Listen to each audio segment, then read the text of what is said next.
Nous nous sommes rendus rue du Faisan à Lille, non pas pour nous déhancher sur la piste de danse du Network, bien connue des étudiants, mais bien pour faire découvrir un bar hors du commun. C'est en septembre 2014 que Mathias décide d'ouvrir avec un ami le Meltdown, bar esport de Lille. Passionné de jeux vidéo dès son plus jeune âge, c'est à Paris qu'il découvre un bar au concept unique. Par la suite, il décide d'en créer un à Lille avec un ami.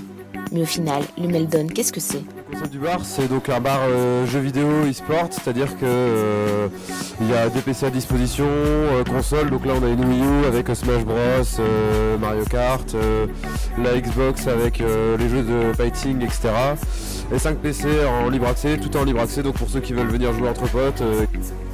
Surprenant par son univers atypique et son décor de pub geek, ce bar permet de partager ses passions et devient malgré lui un lieu de rencontre. Vraiment le modèle quand on a ouvert le bar, c'était la convivialité. On voulait faire vraiment quelque chose où les gens peuvent se rencontrer, discuter entre eux même s'ils se connaissent pas. Et pour l'instant le pari est plutôt réussi parce que vraiment on a même des groupes de potes qui sont formés ici, des gens qui venaient à 2-3 et qui ont rencontré 2-3 autres potes qui venaient ensemble, qui maintenant sont devenus amis. En fait ça arrivait tout bêtement, j'ai vu une page sur Facebook et j'ai vu l'ouverture et je fais on va aller voir et puis depuis je viens tout le temps en fait. Ça va très rapidement, on parle et puis de fil en aiguille, je t'ajoute sur Facebook et on reviendra et puis voilà. Mais ce n'est pas le seul atout de ce bar. On y trouve du saucisson, des cocktails surprenants et de la bière pression fraîchement sortie des fûts, mais également toute une panoplie de jeux vidéo en passant de la Wii U à Guitar Hero. Chacun y trouve son compte.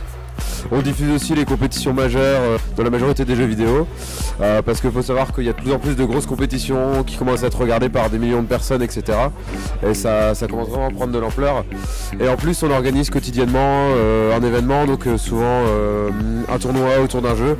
Donc par exemple aujourd'hui c'est le tournoi de Smash Bros. Je viens assister au tournoi, ça m'est arrivé de participer à 2 tournois.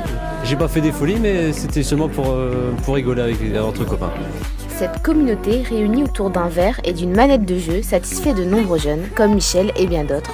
Tous adhèrent à ce concept. C'est une super ambiance et il faut qu'il ne change rien. Une ambiance à conserver, mais pour la suite, une évolution peut-être ? Évoluer oui, dans le sens où on va rajouter peut-être des écrans, changer les consoles, rajouter du contenu. Évoluer dans ce sens-là oui, mais s'agrandir pour l'instant donc. Mais peut-on parler d'addiction ?